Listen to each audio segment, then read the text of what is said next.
Alright, what is up guys? Brian here, and this is my Raw and SmackDown key points recap of a couple of key points of Raw and SmackDown from this past Monday and as well as last night's SmackDown.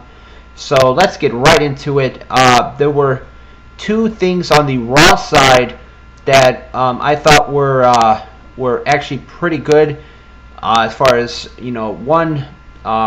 As far as who's going to challenge Brock Lesnar for the Universal Championship at SummerSlam, as well as one thing that is going to happen next week involving Kurt Angle. The Universal Championship part of it, there was a in-ring segment with General Manager Kurt Angle, Universal Champion Brock Lesnar.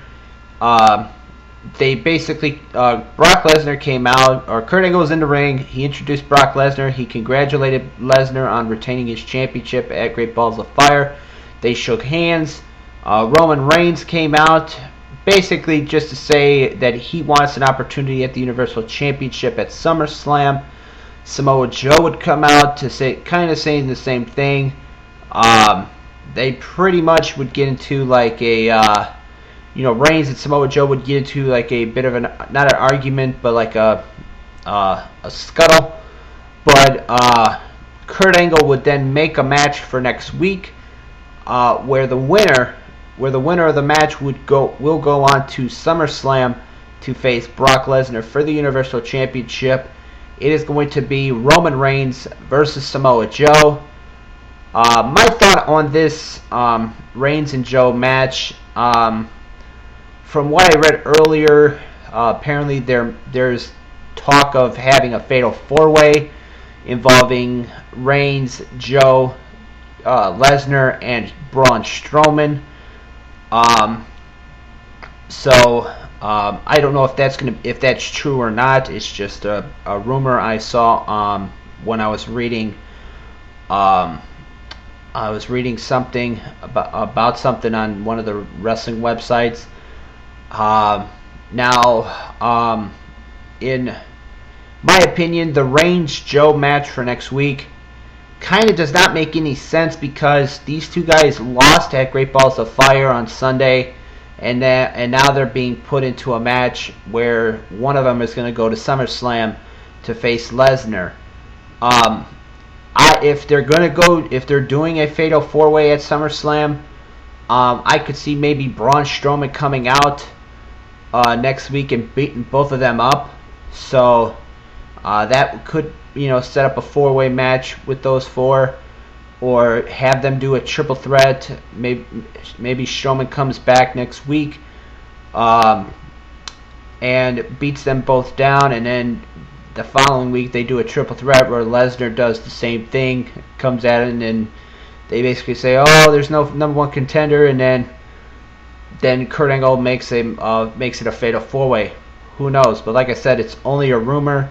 Whether or not they're doing it, they're going to have a fatal four-way actually at SummerSlam.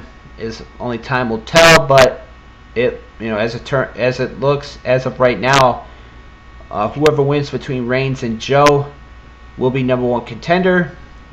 So that's going to happen next week.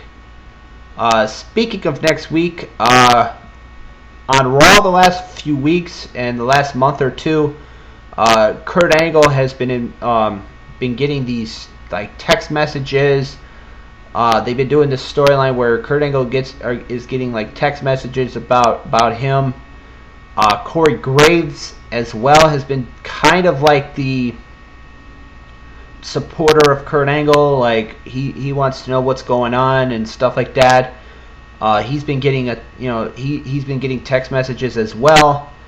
Has to leave the commentary area this past Monday.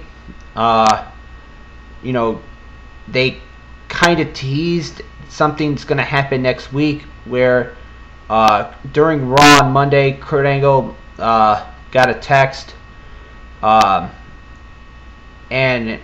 they're kind of playing it like Kurt. This could ruin Kurt Angle. Kurt Angle could lose his family because of this. He could lose his career over this because of this. something like that. I don't know, but I don't know where WWE is going with this storyline. And then he said Kurt Angle said on Raw Monday he's gonna have to go public next week. So, like I said, I don't know where they're going with this storyline.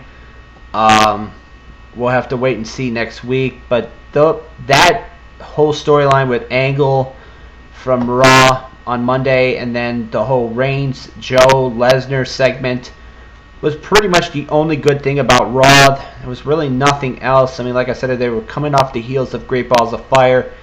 It was not a very good show on Monday, except for those two things. Moving over to the SmackDown side, we had we had SmackDown last night. They had a couple of match. They announced a couple of matches for Battleground.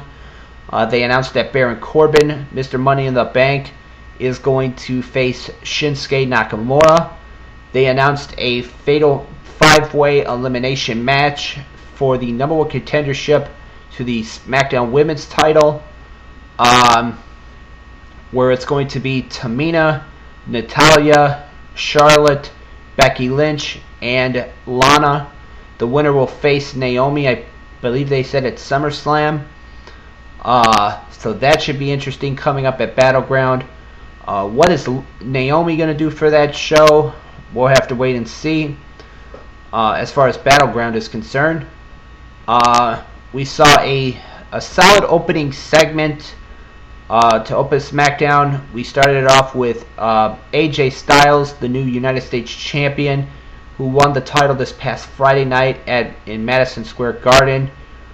He would come out to introduce or kind of bring back the United States title open challenge. He said the challenge was open to anyone that wanted accepted it, and who would accept it? None other than John Cena. They were getting ready to fight in a match, but then Kevin Owens, the former champion, would come out. Rusev would come out. This would lead to a fight, a brawl to start SmackDown. This would lead to a tag team match being made for the main event, where it was AJ Styles teaming up with John Cena to take on Kevin Owens and Rusev. Two huge single matches that are going to be taking place at Battleground. And it was a match that pretty much saw John Cena and AJ Styles win. So that was a big victory for them. We saw the continuation of the feud between the New Day and the Usos. What else? I mean, we heard that last night on SmackDown, Jinder Mahal, after a big victory over Ty Dillinger, he announced that he's going to be bringing the Punjabi prison to SmackDown next week. And that was pretty much. I mean, there was some other stuff that happened. They had a segment with Breezango and I believe the Hype Bros, if I remember correctly. And some other stuff happened on SmackDown last night. But overall, my thoughts on SmackDown, I thought it was not a bad show. It was a good to average show this week. I think it was way better than Raw, however. And like I said, Raw was not that good except for those two things on Monday with the Reigns, Joe, and Lesnar segment, as well as the whole Kurt Angle and what they're going to do next week story. So, but like I said, Raw was not good at all, except for those two mentioned that I just mentioned, as well as SmackDown last night was good to average episode last night. So, if you guys watched Raw on Monday and as well as last night's SmackDown, let me know what you guys thought of them in the comments below. This has been my Raw and SmackDown key points recap for last night, or for last Monday's Raw, as well as last night's SmackDown Live. As always, I am Brian, and thank you for watching.